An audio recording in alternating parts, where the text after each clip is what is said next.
Okay, so in this video we're going to go over some Tyflow simulations. What you'll need to do first is download Tyflow. So go to the Tyflow website, download the free version. It'll take you to this one here.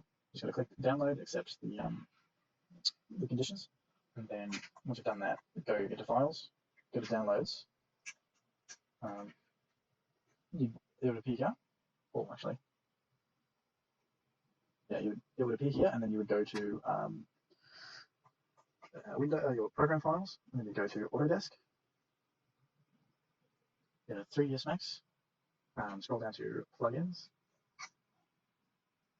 and then there you would paste it. See it, I got it there. You paste it there, and then you'd go into, after you've done that, open up 3ds Max, and if you go here, it should appear in your primitives. But what we're going to do is this simulation here, like so. So to start that simulation, I'm going to start a new 3ds Max file. But while we do that, I'm going to grab from the internet a Rhino model. I think it's just easiest to go into Thingiverse and grab a model from there. Just going to do a Rhino model because we all use Rhino. I think it was this one I used. You just download the STL file, which I've already done. And when we go into our open file, we shall go file. When it eventually works.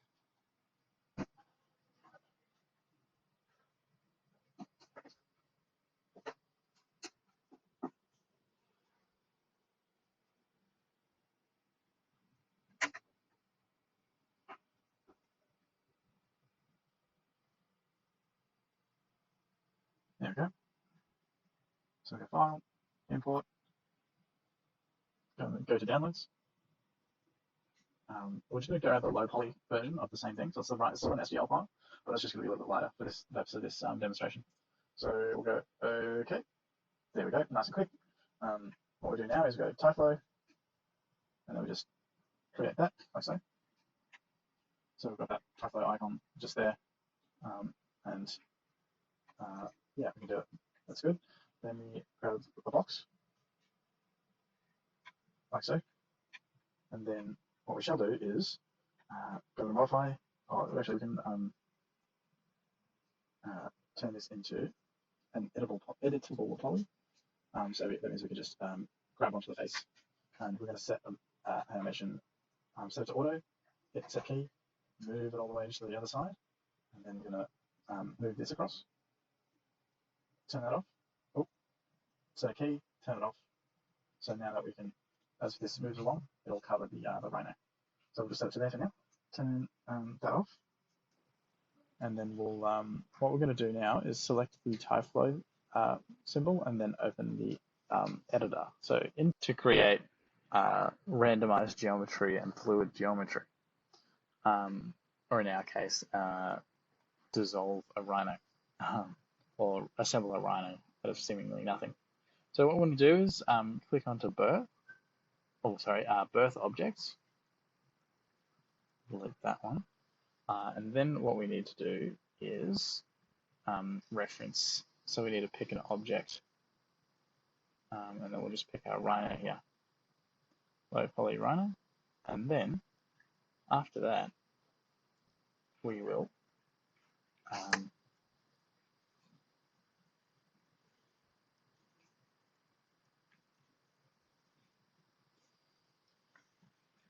just bear with me a second. We'll add a brick fracture to that. So we're going to split this up into little bricks, and we want that to dissolve. So we'll scroll across until we find that component.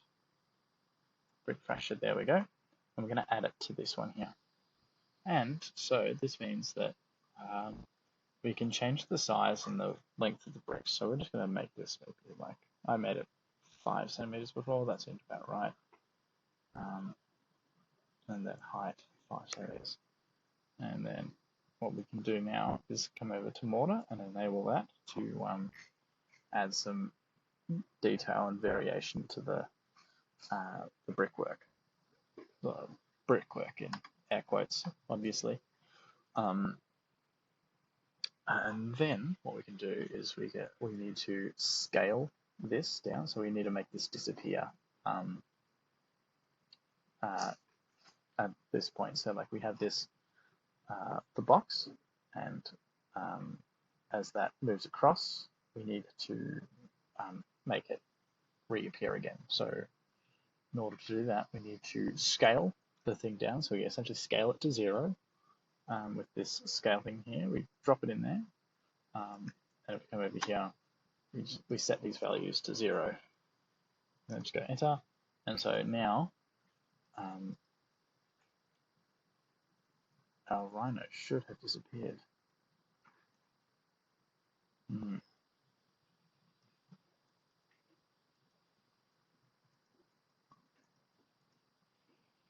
Yeah, why isn't it?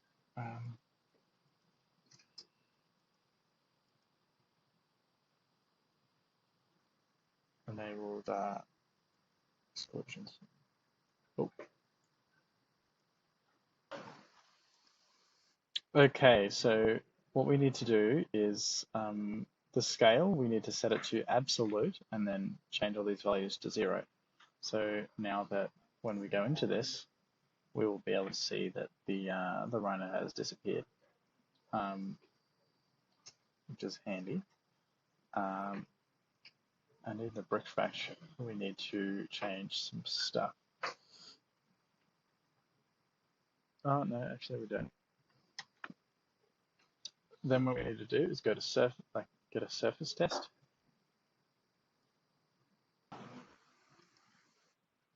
Okay, so the surface test, we're going to pick an object, and that'll be our box here.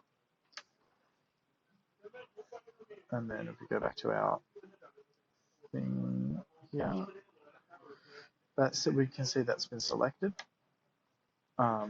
And then I'm going to select volume inside. So everything that's inside of the box will appear.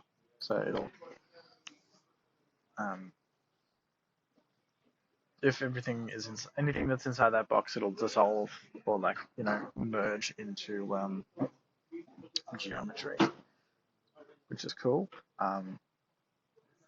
We also need to go back to our box over here, and we need to go to object properties and then have it display as box, and then turn off renderable. So it's just a clear box that we can see through, which is cool. So now that we've got our rhino all split up, I'm going to hide selection, and then come into our materials editor, sorry, our Tyflow manager. And what we're going to do now is double check that we've enabled our brick fracture, because that will allow us to, for our, before we do that,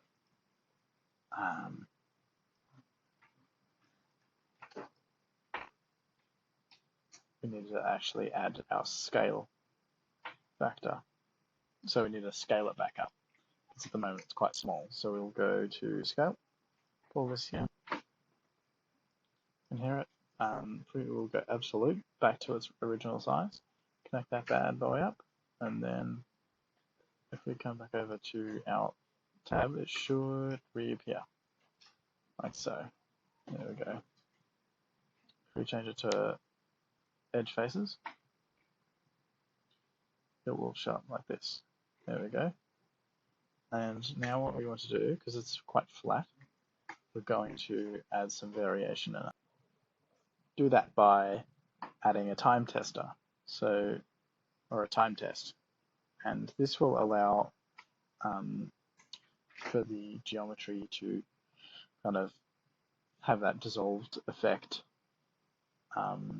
throughout during as you move the box along. So, and we can change those variables here. So in the previous one I did 15, so I'll go 15 and 6, and then we attach this one to that.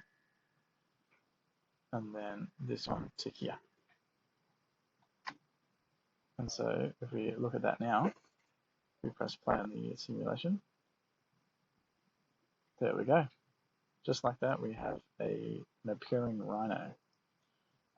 What you can do now is go and play with the material settings and change the inside and outside materials to create a cool animation. But I do not have a rendering license for any of the Arnold or for V-Ray, so we won't be doing it in this video. Thanks for watching.